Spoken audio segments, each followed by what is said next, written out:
जाती है तो अग्नि उसके शरीर मात्र को जलाते हैं, उसकी आत्मा को कोई पीड़ा नहीं होती। शरीर जल आत्मा को पीड़ा ना न बलवा ढाके जाते सोनाद धातुओं का मल जैसे अग्नि में जल जाता, उसी प्रकार पति के साथ जल जाने वाली नारी अमृत के समान अग्नि में अपने पापों को जला देती है। जिस प्रकार शुद्ध प्राण धर्मात्मा पुरुष शपथ के समय तपे हुए लोह पिंडाद को लेने पर भी नहीं जलता, उसी प्रकार चिता पर पति के शरीर के साथ संयुक्त नारी भी कभी नहीं जलती, अर्थात उसे दाह प्रयुक्त कष्ट नहीं होता, प्रति उसकी अंतरात्मा मृत व्यक्ति की अंतरात्मा के साथ एकत्र प्राप्त कर देती है। गाल का हाथ ना ढकता सुना जाला। पति की मृत्यु होने पर जब तक स्त्री उसके शरीर के साथ अपने शरीर को नहीं जला लेती, तब वह किसी प्रकार की स्त्री शरीर प्राप्त करने से मुक्त नहीं होती। यार 10 दिन छूट कैसो तो बैठ सके कपारे हाथ नहीं के इस विषय में और वे ऋषभ का दिक्कत कब होगी? 12 बच्चा ये सबसे बड़ा दिक्कत है। ये अवस्था नारद पुराण 752 श्लोक। कल्याणमयी राजपुत्री जिसकी चिंता, जिसकी संतान बहुत छोटी हो, जो गर्भवती हो, जिन्होंने अपनी ऋतु कामना देखा हो तथा जो रजस्वला हो, ऐसी स्त्रियां पति के साथ चिता पर नहीं चढ़ती, उनके लिए चितारोहण का निषेध है। उसके बाद इसलिए सर्वप्रथम पूर्वक मन, वाणी और कर्म से जीवितावस्था में अपने पति की सदा सेवा करनी चाहिए। मरने को उसका अनुगमन करना चाहिए। पति के मरने पर जो स्त्री अग्नि में आरोहण करती है वह महर्षि वशिष्ठ की पत्नी अरुंधति के समान होकर स्वर्ग में सम्मानित होती है।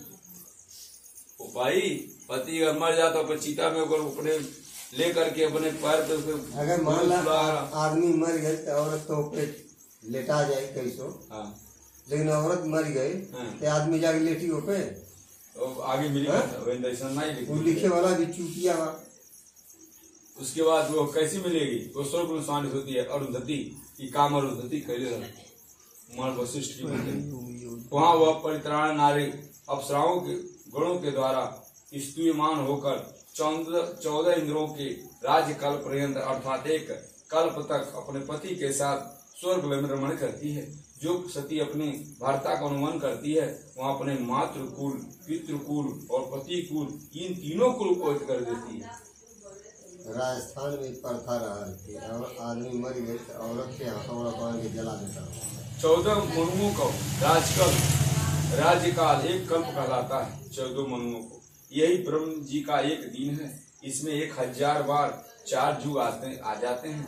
स्वाम्भु, स्वराचुष, उत्तम, तामस, रैवत, चासुष, पैवस, सूर्यवार सांवरी, दर्श सांवरी, ब्रह्म सांवरी, धर्म सांवरी, रुद्र सांवरी, रौच तथा भौत, ये 14 मनु कहे गए हैं।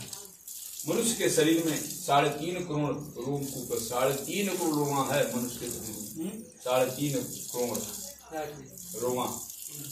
उसमें काल तक वो नारी अपने पति के साथ स्वर्ग में आनंद करती है। वह सूर्य के समान प्रकाशमान विमान में अपने पति के साथ क्रीड़ा करती है और तब तक सूर्य और चंद्रमा स्थिर रहती है, तब तक पति लोक में निवास करती है। इस प्रकार दीर्घ आयु प्राप्त करके पवित्र कुल में पैदा होकर पति रूप में वो पतिव्रता नारी उसी जन्मांतरी पति को पुनः प्राप्त करती है। जो स्त्री क्षण मात्र के लिए होने वाले दाह दुख के कारण इस प्रकार के सुख को छोड़ देती, वह मूर्खा जन्म पर्यंत विराग्नि से जलती रहती है। इसलिए पति को शिव स्वरूप जान के उसके साथ अपने शरीर को जला देना चाहिए। हे ताक्षर, हे गणराज, यदि पत्नी सती नहीं होती तो केवल सतपति के शव का ही दाह करना चाहिए। शव की आधे पूरी जल जाने से उसकी मस्तक को फोड़ना चाहिए। व्यस्तों के मस्तक को काट से और यतियों के मस्तक को सिरपल से फोड़ देना चाहिए। आधा जो लसिया जल जाए मस्तक फोड़ जाओ ना,